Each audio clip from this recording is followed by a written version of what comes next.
파스칼이 이런 말을 남겼습니다. 자연은 하나님이 지으셨음을 보이기 위하여 신비한 아름다움을 지니고 있다. 동시에 그것이 피조물임을 보이기 위하여 제각기 한계를 갖고 있다. 아인슈타인이 이야기한 것처럼 하나님은 마술사가 아니라 하나님은 과학자이시다 라고 하는 것입니다. 유한한 인간이 영원지존하신 하나님이 어떤 분이신가, 여기에 대해서 살펴보고자 할 때 어떤 기준되는 자료가 없죠. 데이터가 전혀 없습니다. 아무런 잣대를 가지고 있지 못한 유한하고 나약한 것이 인간인데, 단지 하나님이 스스로 계시한 그 빛에 의존해서 우리가 하나님을 조금씩 이해할 수 있을 따름입니다.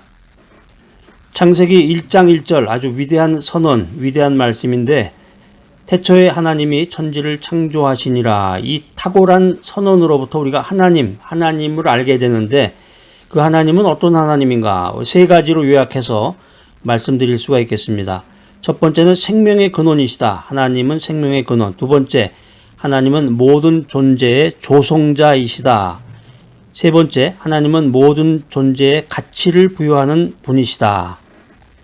하나님은 생명의 근원이시다. 빛을 만드신 첫날부터 인간을 창조하신 여섯째 날까지 이 약동하는 생명의 환희가 배제된 곳이 어느 곳에도 없었습니다. 매 순간, 매 창조 때마다 솟아나는 생명력을 우리가 느낄 수가 있습니다. 창세기에 보면 이제 아주 적나라한 그런 내용들, 활동적인 그 말씀들을 우리가 접할 수가 있는데, 이것은 이제 그 창조의 주역이신 하나님이 바로 생명의 근원이시다. 하나님은 생명의 근원, 하나님은 생명의 본질이다. 하나님은 생명의 목표이심을 단적으로 증명해 주는 것이다. 이렇게 우리가 생각할 수가 있겠습니다. 호흡이 있는 모든 것은 하나님의 손에 의해서 만들어진 것이다. 그리고 하나님의 보호 아래 있다. 이 사실을 우리가 믿어야 되겠습니다. 하나님은 모든 존재의 조성자이시다. 그러니까 하나님이 이 보이는 물질계뿐만 아니라 보이지 않는 영계도 창조하셨다는 거예요. 그러니까 무신론자들은 눈에 보이는 것만 믿고 눈에 보이지 않는 것은 믿지 못하잖아요. 그러니까 우리가 진정으로 크리스찬이 된다, 참된 신앙인이 된다라고 하는 것은 보는 것이라든가 듣는 것, 만지는 것으로 이 세상과 역사를 판단해서는 안 된다라고 하는 것이죠. 이 세상에는 눈으로 보이는 것도 있고 귀로 들리는 것도 있고 우리가 손으로 만질 수 있는 것도 있지만 영계도 존재한다는 거예요. 보이지 않는 세상이 존재한다. 그 모든 것을 만드는 그 모든 존재의 조성자가 하나님이시다.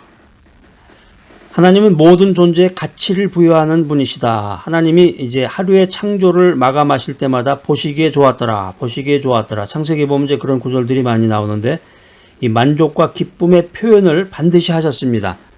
이 표현이 이제 각 피조물에 대한 하나님의 완전한 만족, 또 승인과 인준의 표라고 생각할 수 있는 것입니다.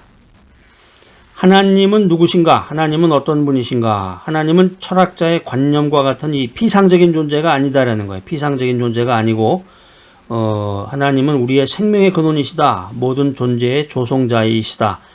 그리고 그들의 가치를 부여해 주시는 분, 그분이 하나님이시다. 그래서 하나님은 지금도 우리의 생존의 열쇠를 쥐고 우주와 역사를 운행해 가시는 살아계신 하나님이시구나. 이 사실을 알고 이 사실을 믿어야 되겠습니다.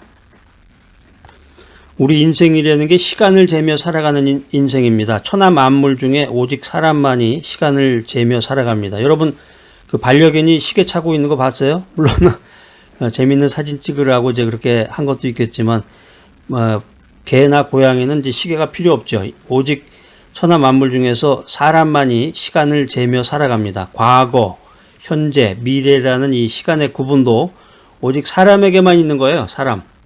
자, 그런데 이 시간을 재는 것이 하나님의 뜻이다라고 하는 것입니다. 창세기 보면 이제 하나님께서 해와 달과 별 그리고 지구가 일정한 궤도를 일정한 간격으로 순환하게 만드셨는데, 그래서 그것들의 순환을 통해서 하루, 또 사계절, 봄, 여름, 가을, 겨울, 또 한 해를 잴 수 있는 이 시간의 단위가 생기게 만드신 거죠. 그래서 그 시간의 단위, 해와 달과 별이 돌고 도는 그 리듬에 의해서 인간의 영혼과 육신의 리듬이 맞춰지도록 딱 이게 조화를 맞추신 겁니다.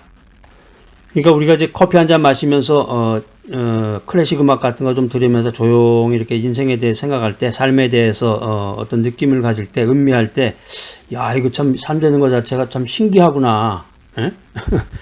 이 참 인생이라는 것이 참 묘하구나. 그런 깨달음을 갖게 됩니다. 그러니까 이 해와 달 같은 게 해나 달이 저 혼자 돌아가는 것 같지만 사실은 이 땅과 이 땅 위에 사는 그 인간과 깊은 관련을 갖고 있다는 거예요.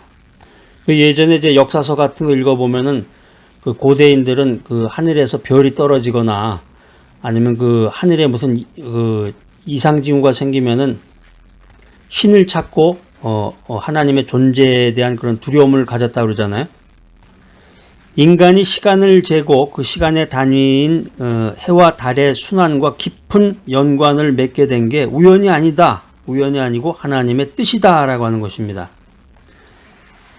자, 하나님이 왜 이렇게 시간을 재게 하셨을까? 밤과 낮이 바뀌고 한 해가 지나고 계절이 교체하는 그 뜻이 무엇인가?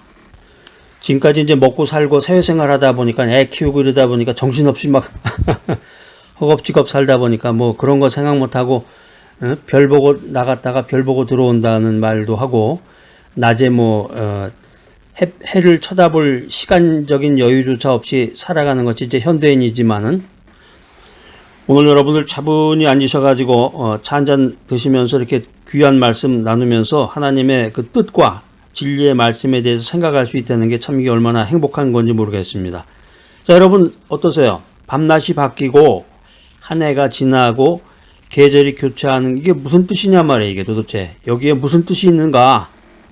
그러니까 이런 시간의 순환들이 새로 시작될 때마다 시간이 흐르고 있구나. 우리가 이제 그 봄이 되면 입춘대길이라고 해서 그 예전에는 그 대문에다가 이렇게 써붙여 놨었죠. 한자로 입춘대길. 그러니까 요즘에도 뭐 인사 나눌 때 그 메신저 같은 걸로 해가지고 카톡이나 뭐 이런 거 보낼 때 입춘대길이라고 해서 서로 인사도 나누고 그러는데 이렇게 시간의 순환이 새로 시작될 때마다 이렇게 시간이 흐르고 있구나 이런 깨달음을 갖게 되는 것입니다.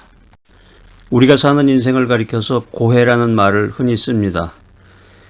우리가 인생 살면서 우리 주변을 살펴보면은 인간과 세상에 대해서 좋은 점보다는 나쁜 점들이 왜 이렇게 자꾸 많아지는가 이런 생각을 하게 됩니다. 물질 문명은 발전해 가는데 우리가 어렸을 때 생각해 보면 60년대, 70년대 생각해 보면은 지금 뭐 말도 못하게 성장하고 발전했죠. 예전에는 그 SNS라는 그 말조차가 없었는데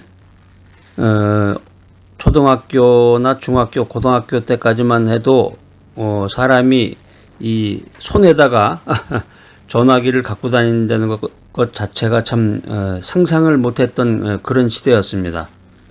그러니까 서울에만 해도 60년대, 70년대 자기 집에 전화기를 갖는다는 것 자체가 쉽지 않은 시대였죠. 그 초등학교 때는 그 검사하죠. 학교에서 자기 집에 뭐 피아노 있는 사람 손들어, 자기 집에 전화 있는 사람 손들어, TV 있는 사람 손들어, 뭐 이래가지고 그걸 뭐 조사했던 그런 기억이 나는데, 아무튼 이 물질 문명이라는 게 뭐 상상을 초월하게 지금 발전해 있습니다. 거기에 비해서 우리 그 인간성이라고 하는 것은 하루가 다르게 난폭해지고 이기적이 되어 갔다. 이런 세상에서 우리가 살아갈 수밖에 없는 거예요. 각박하게 경쟁하면서 살아갈 수밖에 없는 것이 우리의 모습이다라고 하는 것입니다. 사람이 세월이 흐르면 늙고 병들어서 또 죽게 됩니다. 허무하죠? 자, 그런데 이런 모든 것이 인생의 참모습이 아니다. 참모습이 아니다. 여기에 핵심이 있습니다. 이게 다가 아니다. 그래서 하나님 중심으로 인생을 살아가는 성도는, 크리스찬은 인생을 적극적인 태도로, 파지티브하게 적극적인 태도로 바라봐야 한다라고 하는 것입니다. 비록 현실은 죄악의 혼돈 속에서 묻혀 있지만 하나님께서 이 세상을 처음 만드셨을 때 인간을 창조하신 본래의 목적은 이런 것들이 아니다라고 하는 것입니다. 우리의 신앙 여정의 미래에는 영원한 천국이 보장되어 있다. 그것을 믿는 것이 믿음입니다. 우리가 세상 살아가면서 물질 문명이라든가 사람들의 인간성에 대해서 실망하게 되면은 우리가 이 인생을 비관하고 염세주의적인 그런 생각을 갖게 되겠죠.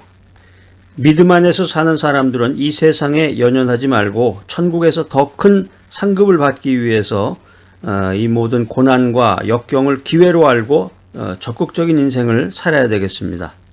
인생이란 한마디로 천국을 향하는 순례의 길이다, 이렇게 생각을 해야 되겠습니다.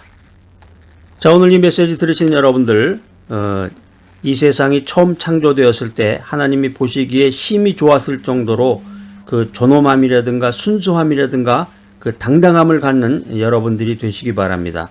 현재 우리들에게 회개의 길이 열려 있습니다. 미래 우리들에게는 천국의 축복이 있습니다.